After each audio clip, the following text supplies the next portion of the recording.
What's up, guys? It's Ricky here. It's the Sunday prep. Not going to be live this week because we had some issues, but I'm going to record it so you'll still get to hear the ideas, and I'll show you the charts, and we'll go over everything we always go over. It's just going to be done this way this week. Next week, we'll be back to your regular schedule. I am traveling right now. We're out of state. Me and my wife are looking to move out of California eventually and avoid paying all those crazy taxes. Um, and so actually, I don't even have like all my fancy little logos that pop up on the screen for the guys that I like to always try to plug because they do such a great job helping out us traders. And so I'll just talk about them anyway. Guys, if you need a broker, Cobra, that's my preferred broker. And if you want to see why I promote them, why I'm so happy with them, why I would put my name on that, it's because they're so good. And there's a link in the description if you want to go and check them out. It's going to give you 25% off your commissions, and it's also going to give you a month free of the platform. Scripts to trade. These guys create indicators for Thinkorswim and TradingView, and they have indicators already made, things based on volume, like volume forecasts or abnormal volume indicators, things based on support and resistance levels that are proprietary things they have developed that are really cool. Um, they have a whole bunch of different things. They have a whole suite of indicators. And if they don't have what you need, reach out to them and they can create whatever it is your mind can come up with that you as a trader think would help your trading that can be applied to your charts. Spike Heat. I use these guys for data mining when I have ideas about a setup or a some sort of edge I might think exists in the market. I want to back test it with historical data. I use them, and trust me, it's made my life much easier. Makes my work much faster, and it really does help me develop edges that then I take into the marketplace and actually make money with, guys. Um, I know I'm forgetting someone right now. I feel like an idiot. Anyway, listen. If you're not already, subscribe to our YouTube channel. Click the like button. Leave me a comment. Let me know what you like, what you don't like. If you've been watching the live streams and you watch this one and think, wow, I actually like the recorded versions better, let us know that. Like, that's just an example, right? We are listening and we want your feedback, guys. Um, Let's see. So I guess I'll get right into the topic this week. The topic this week, the title was what? Being busy versus being productive. What does that mean? Well, traders are really good at convincing themselves that they need to always be doing something. You need to be either in a trade or managing a trade or, and if you're not, then you are not doing what you should be doing and you're lacking, right? Like the bell rings at 9:30, we close at 4. If you're not sitting in front of your screen staring at charts and level twos and time and sales for that whole time, then you're doing something wrong. And I want to be very clear, you are not doing something wrong if you don't stare at your screens all day. I'm telling you guys right now, there is a gigantic difference between being productive and being busy. Being busy is just doing something for the sake of being busy, being involved in something in the market. Being productive means having your plan, knowing when to be in the market and when not to be in the market, and focusing, hyper focusing during that time that it's critical for you to be actually doing something. And then when you're not supposed to be doing something, getting the hell away from the screens and going living your life. Like, I tell this to all of our traders over at True Trader day in and day out, that you should be trading so that you can have that freedom. You should not be you should not feel like a slave to your computer screens. And I know that people are going to listen to this and think like uh, that's highly dependent on whatever strategy it is you trade. But I really think, I honestly don't think there's any strategy out there that really does require you to stare at your screens for the full length of the open regular trading hours. Now, if you are a True Trader, or if you're wondering what we do at True Trader, you should know we focus on that first 30 minutes into, like, you're talking to a guy right now that back tests data extensively.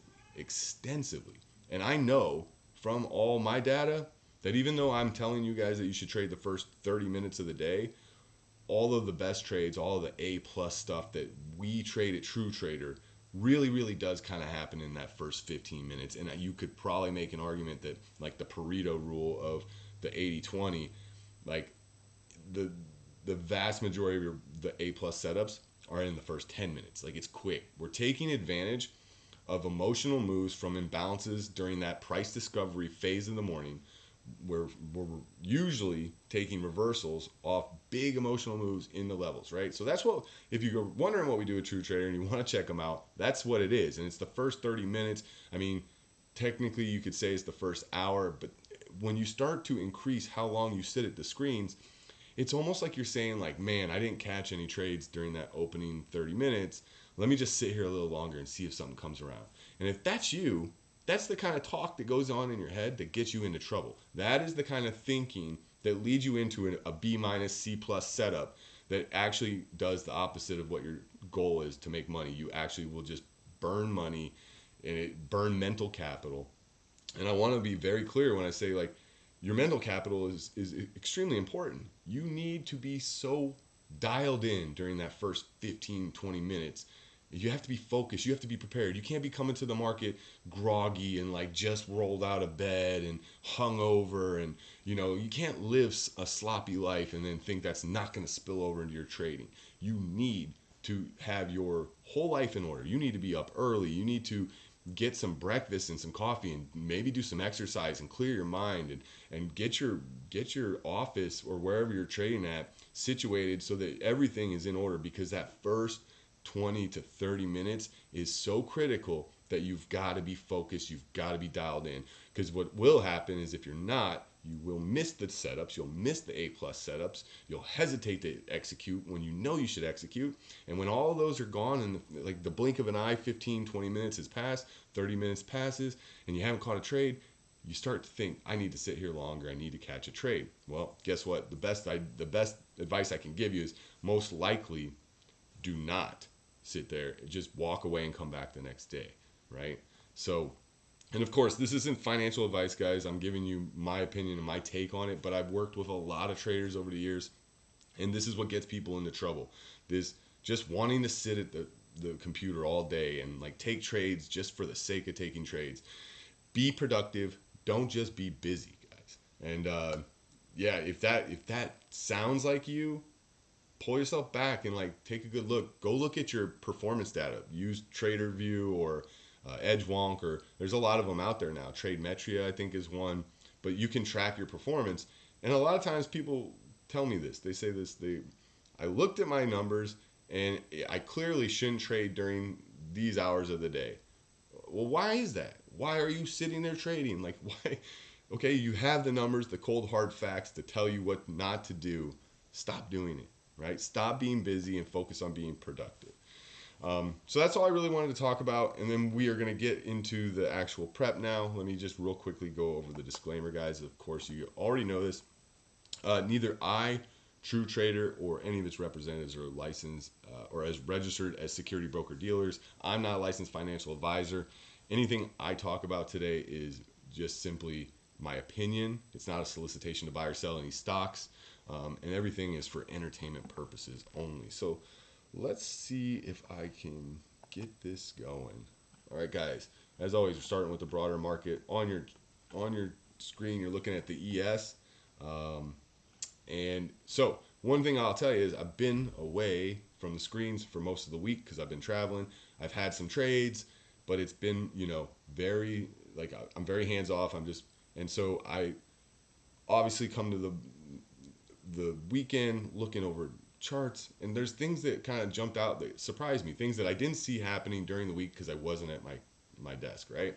And the first thing that kind of jumped out at me was, that Wednesday they had the pullback, what looked like a pretty decent red, like heavy day of selling, but then it's been straight back up, right? And Friday we had, like, you can see it when we let me change this to a intraday time frame.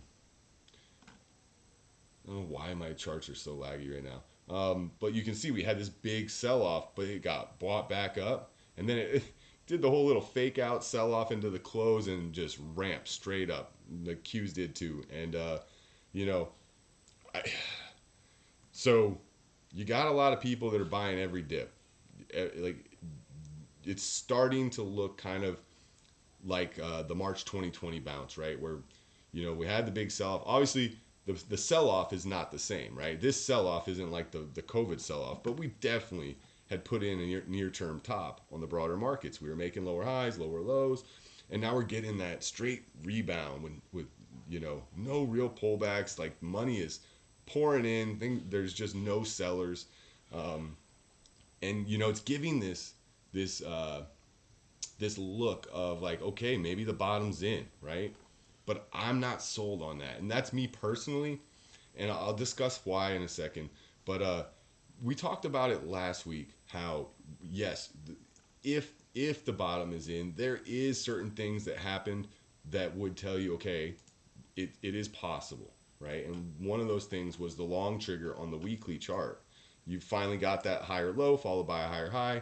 But where did we push? We pushed right up into the weekly 20. So we're there. Now there's still a lot of stuff ahead, right? We have these levels up here where I have these alerts. If we get above those, that is the monthly break of the previous month's highs. So like that would be March, even though we're right at the end of it. Who knows if it happens in March or in April?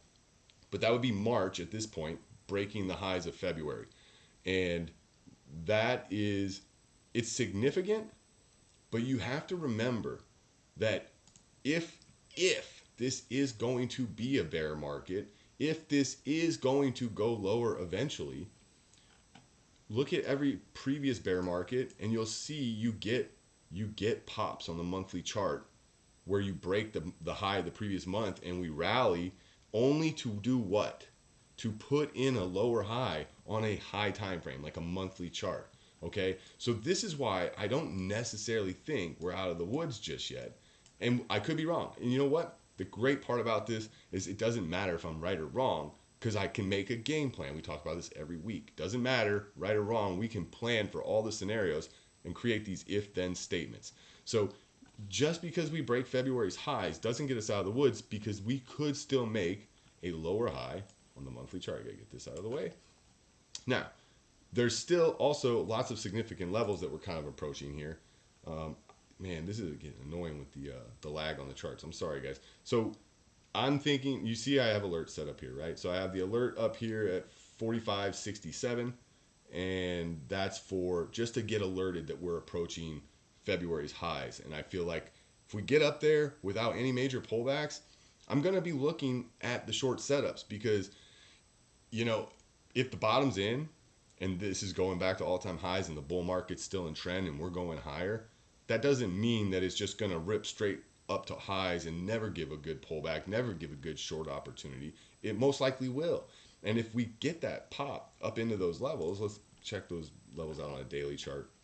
If we get that spike up into these levels, which the only pullback we had was on Wednesday, and it probably trapped a lot of shorts, right? You got a lot of people thinking we close back under the 200-day, it's probably a short, and then just straight back up, right?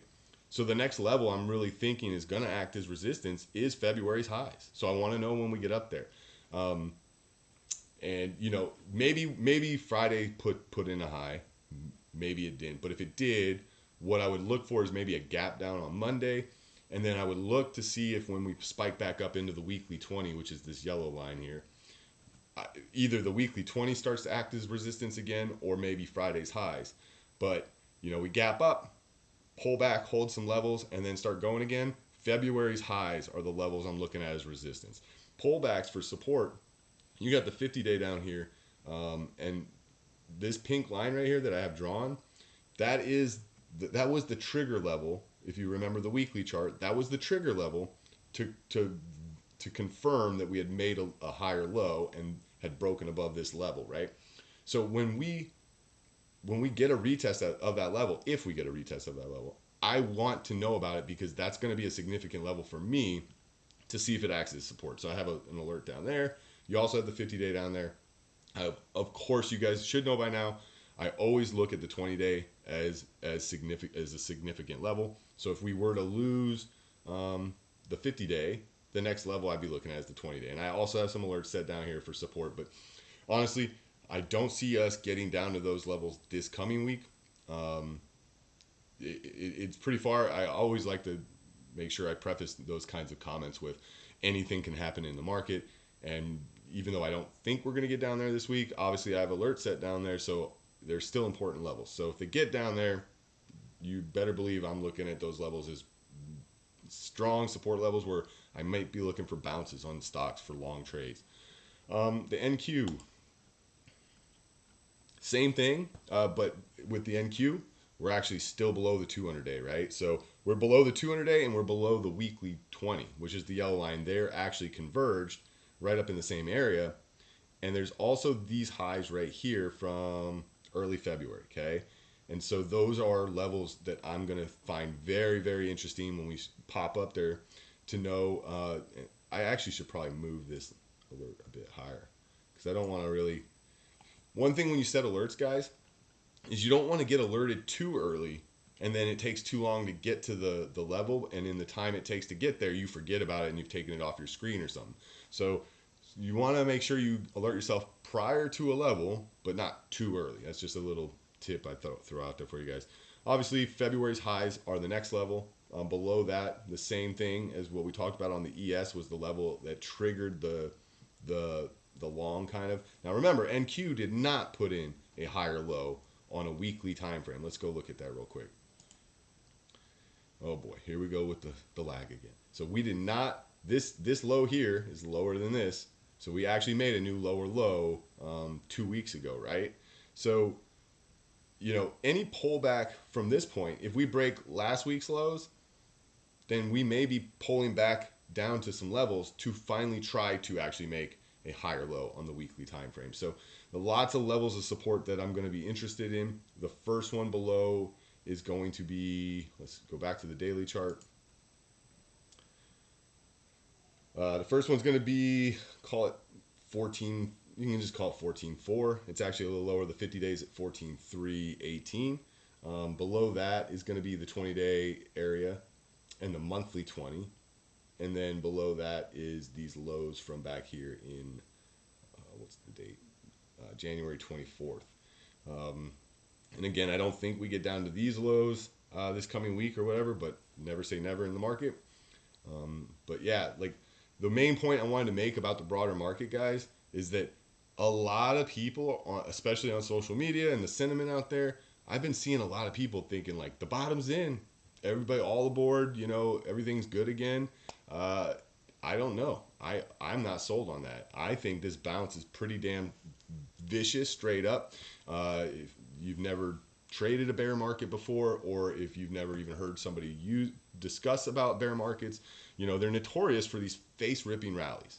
And, you know, only to do what? To squeeze out a bunch of shorts, pull in a bunch of longs that think that the bottom's in, and then bag them all when it rolls over lower. So I'm not sold yet. I think we are in the process of still just trying to make lower highs on higher time frames. And like I said, go back to any bear market and look at the higher time frame charts, and you'll see they also make lower highs and lower lows. So, you know, the beginning dominoes have fallen. The beginning dominoes have fallen. The daily chart, we rolled over.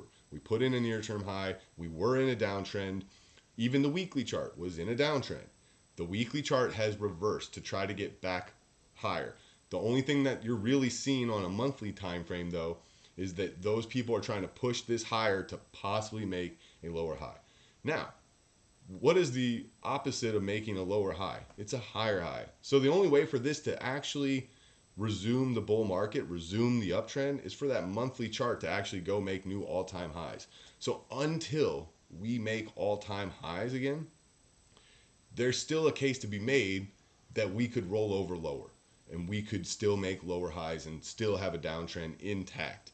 Now, are there things that can happen in the meantime between making all-time highs and between rolling over that would indicate maybe there's some signs that there is a new secular bull trend starting?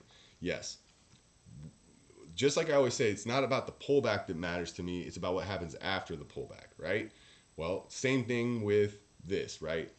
It's not about the pops that happen. It's about what happens after the pop. So we're having a big rally right now, big pop. It's what happens after. Do we get heavy again and start heading back south, or do we start to like build a base? Do we start to pull back and hold some levels? Do things start to look structurally sound again? Because right now they haven't done anything to show you that. They've literally just bounced straight up off the lows, right? We had one real pullback day, which was Wednesday, and they really just bagged everybody and pushed it again. So honestly, I think there's a lot of things that can still happen that would be constructive for the bulls that they've yet to do, yet to show us. So again, I think that there's a good chance the bottom is not in. And again, I don't care if I'm right or wrong. I'm just going to make contingency plans for if this, then that. And that's what we'll do with these Sunday preps until I'm dead in my grave and not making them anymore. Okay? Bitcoin. Now, this is an interesting one, guys. If you guys remember, we've been talking about this for a while. We said, I think if you go back just as recent as last Sunday prep, I said anything below 46K or above 33K is just noise because you're just coiling up here. Guess what? We're trading at 46,550 right now as I pull the chart up. You guys can see this. And that is what you needed to see for the possibility of this downtrend to be done, right? We finally got a higher low followed by a higher high, breaking this level. But we're still right up into some resistance. Now, why do I follow Bitcoin? We talk about this a lot. I follow Bitcoin not to trade Bitcoin, but because I want to trade the equities that follow them. So the coins, the riots, the maras. So knowing that this downtrend has now triggered a reversal, I am going to be looking for all those names to have setups for the long side. And maybe Bitcoin gets one of those crazy rallies and these things get extended and then possibly some shorts as well. But definitely understanding where Bitcoin's at right now will give you some insight when we get into the names that I'm watching later as to why Ricky's watching those names, okay? So let's head over to stock. That's the broader market, and we're gonna move over to the sector analysis that we always do, right? So this is barchart.com. This is just a short-term matrix where you see all your sectors and how they performed over the last week, as well as the month and the 3-month period.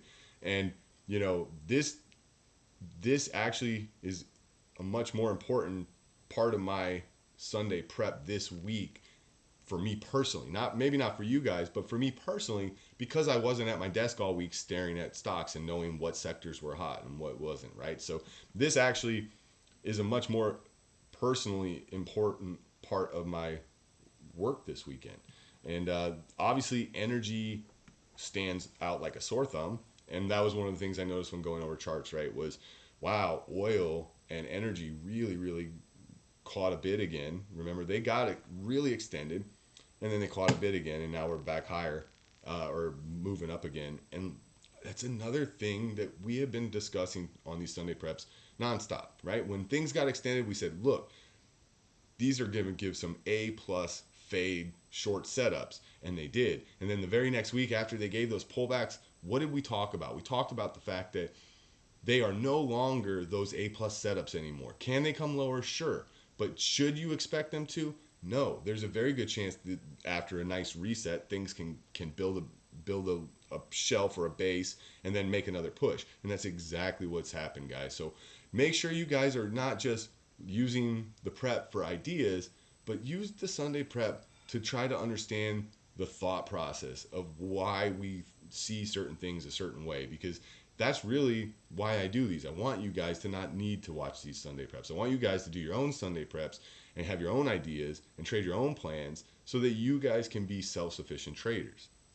And let's see. Financials, I know I want to check out because we've talked about the channel they were in. They've rallied. They're back up into some levels. Utilities were really strong. We always talk about them because obviously that's not something that's typically performs really well in an early stage cycle. It's usually late stage cycle where these things tend to be the better performers. Let's see here. Tech did okay. Communication services. This is one I want to check out, and I'll tell you why. If you guys remember from the previous Sunday preps, we always talked about communication sector really seemed to have started the bear market well ahead of all its other peers, all the other sectors. Like it just went off and was very, very heavy, got actually decimated to the point where when some sectors were finally starting to roll over and look heavy, we looked at communications. We're like, dude, this is almost oversold. Like, this is probably going to be ready for a bounce. And when I see that it had a good week like this, first thing that goes through my mind is, dude, we need to go look at that and ask, has it bounced but into levels of resistance that are going to give good short setups? Because as you guys know, when things are in a downtrend and they get those big pops up into resistance, they definitely give me some good quality A plus setups for the fades. So let's head over to the ETFs and we'll check them out. Jesus, man, I don't know if maybe the neighborhood I'm staying in is having an internet issue. I find it hard to believe because it's pretty nice little area we're in. So let's start with retail. Retail had the pop, long trigger, pull back. Remember we talked about this last week, has room up to the weekly 20. So I think pullbacks on retail could offer good spots to get in for bounces. So you kind of got to look at these things and go, okay, where would I want to see this come down to where I'd look for support? The obvious area is this 72 area. It may just hold the 20-day, but I think this is just making a higher low here and we may get a push. That is if the market decides to keep rallying, right? Obviously, even in a heavy market, you'll have some sectors that perform better, but a sector like retail really does kind of need the broader market to be heading higher, especially when it's been in this downtrend, right? So I'd like to see if this is making higher lows, you're going to want to see participation from the broader market. Financials, this is the one I wanted to check out because I want to see where we're at here with, I know we're back into levels that were in this channel, but I still feel like this could easily be making a bigger picture lower high here. And obviously the levels I would like to see it get up to is this 41 area. So it's still quite a ways away. The sector itself would have to have a pretty big push to get up there. But if it does, I think that would be the spot to be looking for a fade. I may even consider watching to see what it does around this 40 level where you had these highs here, which was where it tried to bounce and then rolled over and had the big roller. Don't need to look at real estate. Healthcare still looks strong. What was the other one I want to show you? Consumer staples, yeah. Consumer staples approaching a level of significance. Just like this is very similar to what the financial the financial sector chart looked like, right? We're looking to see if when it pops up into this trend line up here, if it rejects really hard or do we get through it? And that'll be pretty telling.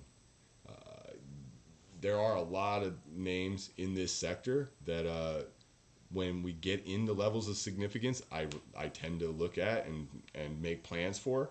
And so when you start seeing your sector that you're watching get to a level of significance, that's another thing you guys should be doing.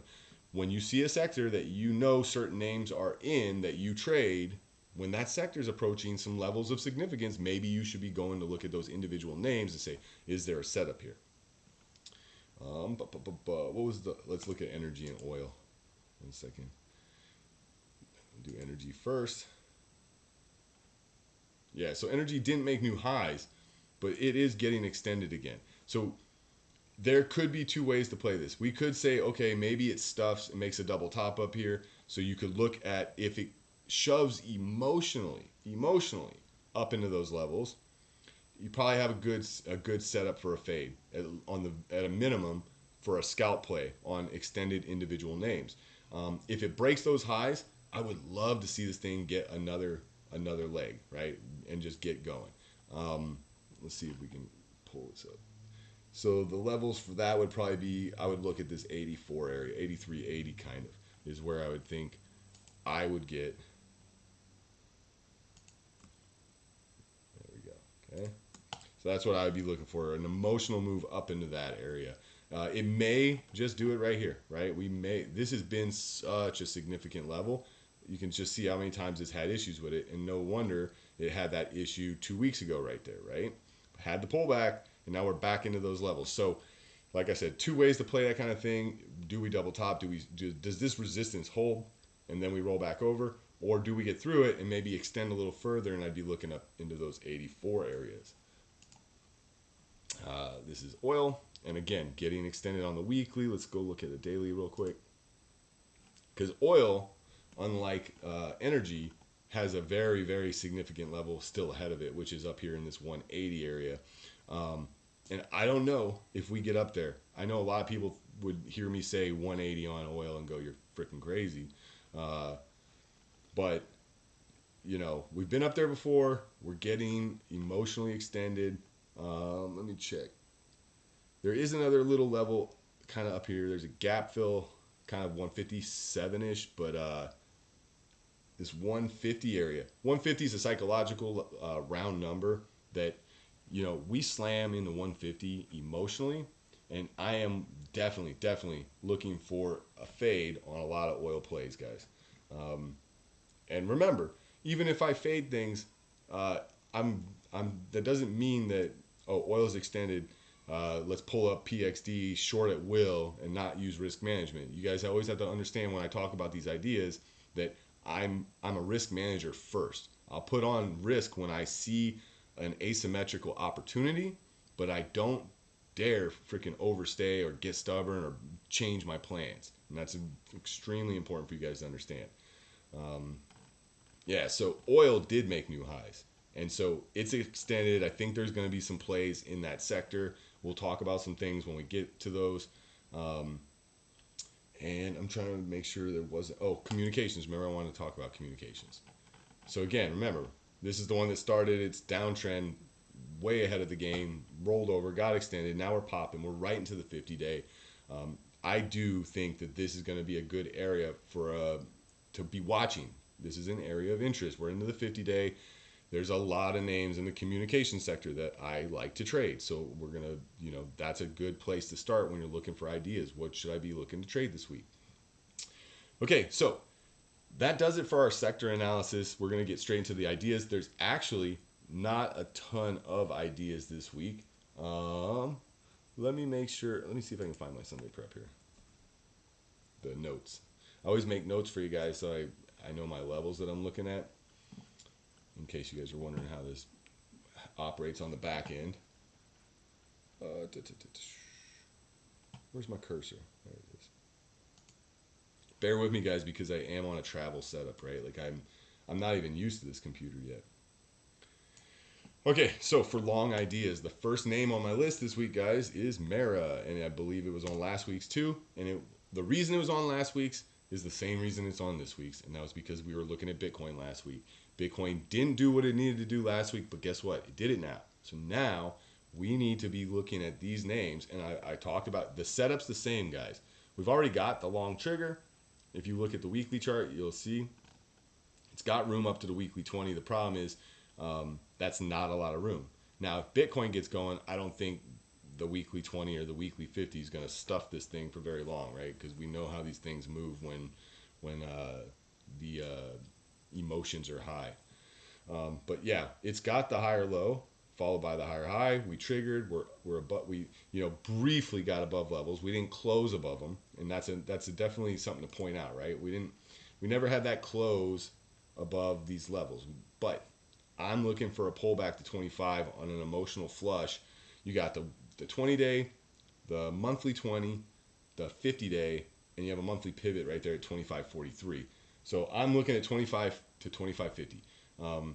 I will, if it flushes emotionally, I'll be buying it right there off the 20-day, 25.50 area. Okay, so that's the Mara idea. The next long idea I have is NET, and let's see if I can do this. I don't know if it's going to work or not, but I'll give it a shot. Now, the reason NET is interesting is, if you guys remember, I don't know if it was last week or the week before, I talked about it as a long idea, but I also talked about it as a long day trade idea, but I also talked about it as the possibility of a long swing setting up, and it did that. I just want to remind everybody of what was said about the setup, and now we can, and then after we play that, we'll revisit the idea. Let's see if that works. I don't know if it's going to work. Let's see. But I may anticipate on a flush down into the 78 to 80 range, and I'll show you why. Here's the monthly chart. if, and this is, look at, you'll see, this is the monthly 20. This same setup occurred here. When that triggered and rolled over, you got the higher low on the monthly chart. And I'm hoping that's what we do here. I want to break February's lows, but not break January's. Does that make sense to you guys? I want to come down in this range and make a higher low for the ability to get back over this 120, let's just call it 123, okay? To get back over 123 and get this thing really ripping. So I am willing to put an anticipation trade on this with defined risk, right? I know under 76.61, I'm gone. I don't care about it. And I will size appropriately so that if I get stopped out, it's no big deal. It's whatever I choose to risk on this trade. But the risk reward is so skewed in this. Like, honestly, the very first targets are, there's nothing really in front of it. We can use a weekly chart and try to set some more. So you got 140 is the weekly 20. That would be the very first spot where I anticipate having to consider locking profits, okay? All right, guys. So this is that chart now. Hopefully you guys see it. Hopefully you guys see what it did. And that's the setup that if you start to see these things before they happen, that's how you can get in a little bit before. Obviously, I think I said it in that little clip, right? That you get a lower win rate, but the risk reward is crazy, right? Because you can buy this dip thinking in your head, this could set up like this, where we could get a higher low and your risk is under this low. And now, if you're not in now when we go, you got to chase, or you got to buy dips and hope they hold. But like, you're not going to get that same risk reward that you got down here, because if it comes back down here, you're more than likely going to get stopped out. Like, now that this is setting up, like, look how this one played out, right? It never came back down here. We got that trigger, we got going. So I do want to be watching this week for a long setup on dips. But the day I'm talking again for a day trade. If it does offer some sort of entry where you have defined risk, at this point right now, I would be using under 80 as your stop. If you're not in yet. If you're in already from down here, your stop still needs to stay under these lows here, which is 76.61. And whether you want to add to your position as it continues higher, however you want to play it, that's up to you guys. But if you're not in, you kind of have to think, okay, pullbacks to maybe 100 or something can give you a bit of an edge, but you're still looking at about 20 points of downside, as long as you understand where the possible reward is. You can risk 20 points to the downside on a swing, and a lot of day traders don't really understand this because we're so used to keeping our risks so tight. But the swing traders and the position traders understand this, and that is, you can have 20 points of risk if the upside is 70, 80, 90 points. When you get that skewed risk reward, it's okay to put those trades on. You just have to size appropriately. And then at the same time, another thing you need to make sure you do is that you hold for the target, because you sized a certain way so that you could withstand a 20-point drawdown. You can't start scaling out when you're up 20 points, 30 points, 40 points, even though you might want to, because you're like, wow, I'm up 30 points, right? If your target was 170, 180, and you're taking profits at 130, 140, because you don't have conviction in your targets, you're shooting yourself in the foot, and you're not going to get the results that you would get from what your system says you should get, right? Your system should say, look, I can take this trade and be wrong a certain amount of times and still make a large amount of money because of the risk reward. Well, if you start taking your profits early, you're not getting that risk reward, right? You start taking your profits when you're up 20 points. Now you're playing a 1-to-1 game. And guess what? 1-to-1 trades, you got to have a much higher win rate. And these swing trades, even though they're great because they can get going and you can capture some really big moves, you have to be okay with just being wrong and taking your losses when you're wrong. So make sure you guys understand the importance of holding for targets. And if you can't hold for your target, it means you're either not convinced that it's a legitimate target, or you probably have too much size, right? So I do like this idea for a day trade. The level I want to look for an emotional flush is 111-ish. And I got that level pretty much from the 5-minute chart. Had the 5-minute right there. So I obviously see these lows right here at 115. that's about an ATR. No, it's not about an ATR on this name. Let me go back real quick and figure out what the ATR was. The ATR on this is 10 points. Okay, so that I think that was why I didn't use Friday's lows as the level I'd try to bounce this. It doesn't mean it won't bounce off 115 if we flush emotionally. It just means that I'm not going to be involved in that trade because I'd much rather see us come down to Thursday's lows. And the reason I like Thursday's lows is because they coincide with also Wednesday, right? You have two significant times that level was tested and gave a really good bounce. So I want to be long biased on NET, and the 111 area is that area I would prefer to wait for to see if we come down there for that bounce. So that's the NET idea, guys. All right, and the last idea on the longs for strong stocks looking for continuation is SE. Let's take a look at this. SE. This is one I've been kind of keeping an eye on because, you know, we had a really big sell-off on this name. We've come in from let's see, what were the highs up here? 370s to now 85s were the low, right? That's a giant cut. So, you know, when we start selling off that much, I do start looking for bottoms, some things to form. I start keeping an eye a bit on intraday price action to see, like, are buyers starting to get aggressive, or is it still like, you know, nobody's having any confidence in the name? And there were a few days back when we were at the lows where I saw some things intraday that I was just like, man, that does not look like someone that is uncertain about what they're doing, right? And we did push up. Now what I'm thinking is we ran up into resistance and we're making this pullback. I think that it may start to hold some levels. So we closed at 116. The level I have written down is 111.80. Go back to a 5-minute chart again. We'll see that one too.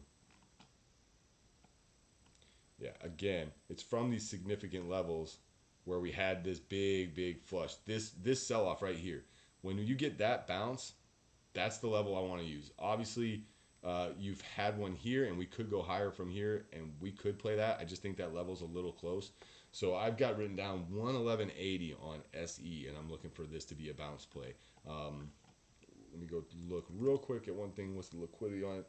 Yeah, it's a bit thinner on this name, but it's still, you know, trading 5 million shares a day for a $100 stock. It's still liquid enough for me where I'm fine with that, and I'll play it. NET is probably somewhere similar, right? What's NET trading? 8 million or something. Let's see if can it pull up? 5 million. Yeah, so it's pretty similar. Both of them have pretty similar liquidity. The oversold stocks where I look for reversion trades did not have a lot to offer when I was looking at them. I'll just show you guys the screener real quick. What do I have up right now? Nope, that's not the right one. So oversold reversion setups, nothing with 20 RSI. And when you go to 30, it's nothing I care about at all.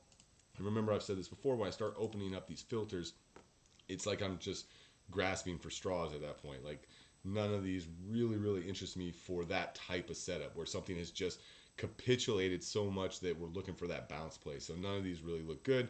So there's nothing for that section this week. And that's fine. You guys got to understand that sometimes setups take a while to develop. And, you know, some days there'll be so many of them, you don't even know which one to choose from. Other days, there's just nothing, right? So now we're going to move on to the short ideas. And the first idea is AMC. And I want to talk about why. Let's get to pull up. I like this daily chart setup right here where we got the big move, lots of volume. I think there's a lot of people stuck up there. And the fact that, you know, we put in a lower high on Friday, obviously make sure you understand it's not a confirmed lower high, but it looks like it could be, right? We would have to roll over and lose Thursday's lows would confirm the lower high. So if we lose 1886, this thing can come back down. And I actually am swinging some short still. It's one of the few things I've traded while on the road. You guys hopefully by this point understand the cult that's behind AMC and understand like what's actually going on behind the scenes, where you have a ton of retail traders that are relatively newer traders, and they're living in an echo chamber where, you know, some of the stuff that is being passed off as credible information is is really far from it. And there's a lot of things that are quasi conspiracy theory. And, there's nothing more dangerous than to be wrong about something that you have really, really, really high conviction in. So, for instance, some of the stuff that you hear these guys talk about is like that it's just jam packed with shorts, and they think that there's shorts still stuck in it from before the before this run up. They think that this run up trapped a bunch of shorts, and those shorts didn't get squeezed out. And they're not talking about shorts like me. They're talking about shorts like large hedge fund, gigantic positions that they think got caught up in this move and didn't get squeezed out. And it really does show that they don't have a fundamental understanding of how risk management at large firms works, and the fact that, it's not like being long, or where you can only lose all of the money you have. If a firm was short in the fours, five, six, seven, eights, which is what they think these guys, and they aren't wrong. There were people short in those levels, like sadistically short, like gigantically short, but they got squeezed out on these moves. They either followed their risk management department's recommendations and demands and closed out positions, which is what caused the squeeze too, right? Or they blew up. You do not have a gigantic short position at 5 and ride something to 70 without blowing up, guys. It's not the way it works. And so the reason I'm pointing that out is these people think that there's a ton of shorts stuck from way down here. I'm telling you right now, the only shorts that are in this are shorts that have been in from way up in here. Like, there's not a single short that could really be underwater when they've shorted this whole way down. And so, if you think that kind of stuff is true, and you're like just fully all in on this play and convinced that it's going to squeeze because it's going to have another short squeeze, there's nothing more dangerous than that, because that's the kind of Kool-Aid that will cause you to ride this thing all the way down. That's what these guys have done. There are so many retail traders that are stuck in this thing long with terrible averages, and they keep going to Twitter or social media like YouTube and Instagram, wherever they're at, and looking for confirmation bias, and they're finding it in droves. They're finding so many people that are telling them, like, don't worry, man, just add more, just buy more. Like, this is going to the moon. It's going to, like, I've heard some outlandish numbers. So when you get that kind of situation, it's actually, those are the kinds of setups for shorts that we really like, because as long as that's their sentiment, this is most likely going lower. That's just the way the market works, guys. I've been trading long enough that I know the market will find your breaking point. It will. And if these people think that it can't go single digits, the market's most likely going to be like, yeah, let me show you, right? And it's sad and it sucks. And I'm by no means do I want people to lose money. There are people out there that are bad actors that are passing off bad information and like trying to generate a following, and they're probably, but other than them, the majority of people that are in this are good people that have just listened to the wrong people, and they've drank the Kool-Aid, and now they're living in an echo chamber, and it sucks. And you know what? The best thing that can happen is they learn from the mistakes, and maybe can make a real attempt at learning how to trade if that's what they want to do. Most of them, unfortunately, don't. They talk about wanting to fix the broken system. And the funniest thing ever is, like, you don't have to be long something as it goes to zero, or I'm not saying AMC is going to zero, but you don't have to be long something that's just on a perpetual downtrend in order to make a point and try to fix the rigged system. That can be done other ways, okay? So I think they say that. What really is, they want this thing to squeeze so they can all get rich. And I just don't think it's going to happen. And if you guys understand market cap, and you have to understand that before this squeeze happened, this had, I want to say it was trading at like a 6 or 7 billion market cap. It might have been lower. I have the spreadsheet somewhere where I did all the research on it, and I don't have it because I'm traveling. But it had a small float. It wasn't a huge float. It wasn't small either, but it wasn't what it is now. It's now 516 million shares, because after this big move up, they diluted And that's what happens. They raised money, they dumped a ton of shares, and it's now 500. I want to say it's like 516 million is the OS. And if you understand how market cap works, market cap is a product of price and outstanding shares. And so some of these cult members that think this is going higher have started to say like, no, it's not even a squeeze play. Now it's a fundamental play. Well, I want to make sure it's crystal clear to people that even if AMC somehow miraculously saves their business because uh, they've got really bad debt. Like, I mean, so much debt that I don't understand how they're going to come out of this without raising more and diluting more. But that's a conversation for a different day.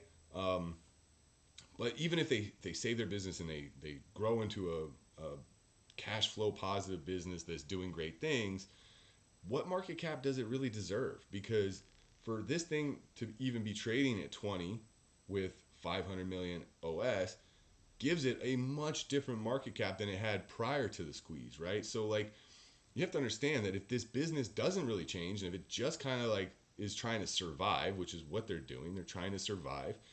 If that's what happens, then the justified market cap should probably be somewhere down around where it was before COVID. And that ain't here, right? That's probably $4 or $5, maybe even lower. So understand that, you know, if you hear people talking about this being a valuation play or a fundamental play, they're delusional as well. So what I like about it from a technical standpoint, guys, is I want to treat this as though it has made a lower high, and I'm already in it. I'm looking to add on pops, and my risk is over Wednesday's highs. I think that's Wednesday, right? Yeah, March 23rd's highs. So, over March 23rd's highs, I'm out, but any spikes up into the levels of significance, such as Friday's high, which is also right there at that monthly pivot, I'm going to be adding back into my position. I locked in quite a bit on Friday when we came back down to 20, but I'm definitely looking to add back in on pops and thinking that this is coming back down to the 20-day at least. I think it's going back to the 20-day, but that's near term. I'm kind of tempted to put my money where my mouth is and hold some short for a much bigger move down, like maybe new lows from what was this, under March 14th lows. I would love to like carry this into the single digits and actually, like I said, put my money where my mouth is. I'm considering it, so we'll see. But there's gonna be day trades. This is one of my favorite stocks to trade because it's so liquid, and at this price range to get, it's got a $1.83 ATR. You can make a point or a point and a half on this thing on any given day with any amount of size you want because it's so liquid. So that's the idea on AMC, guys. I'm sorry that one was so drawn out, but I wanted to actually discuss more than just the trade idea on AMC, guys. And moving forward, if I do talk about AMC again, it'll just be the trade ideas. Okay, you can always refer back to this Sunday prep if you want to go be reminded about what my thoughts were on the fundamental stuff of it. So TTD is the next one. It's actually the last one in this section. And the level I have on this is a pop in the 70, which is the monthly pivot. The 50 days curling down in that area, and that's also Wednesday's high. So a spike up in the 70, and I'd be looking to short TTD, guys. And again, remember, risk management. So if the trade doesn't work, I'm stopping out, and I'll take my loss, and I'll move on and hunt my next trade. Make sure you guys have your own plan, okay?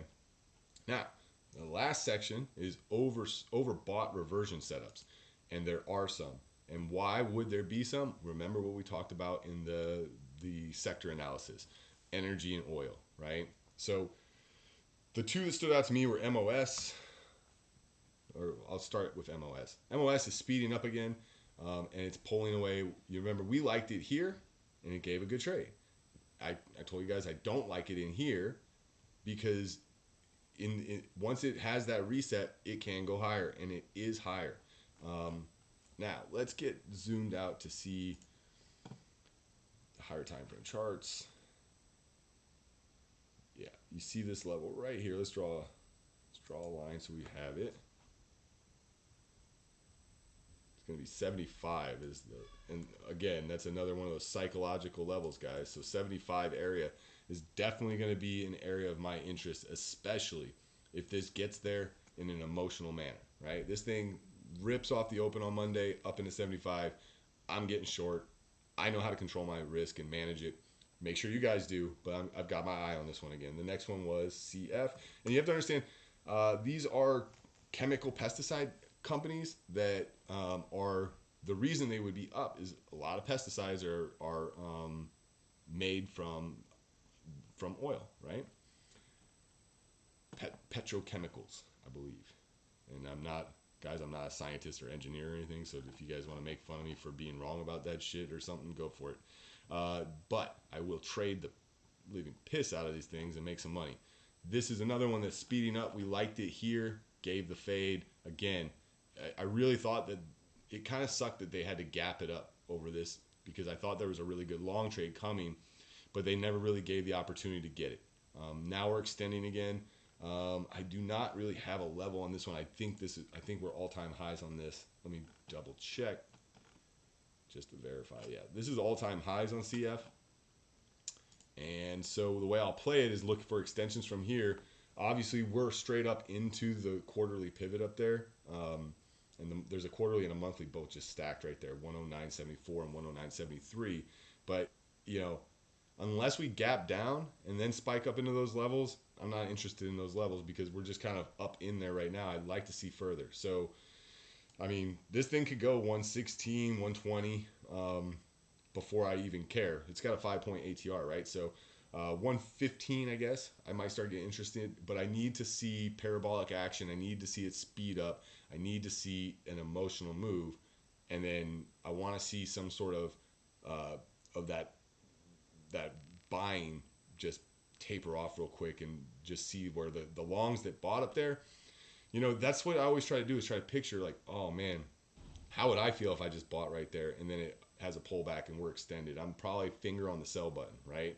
We've all done it before. You get that FOMO, you chase that entry and you go, oh crap. So like that's what I want to see is that emotion on the chart, and then I want to fade that. I want those people on the other side of the trade for me. That is it, guys. Again, I apologize that we didn't do this live stream, so I'm not able to interact with people and answer questions or look at charts with everybody, but we'll get that fixed. I'm back on my desk next week. Actually, I'll be back home Tuesday evening, and then I'll be trading from my desk again, which is always nice, on Wednesday. So see you guys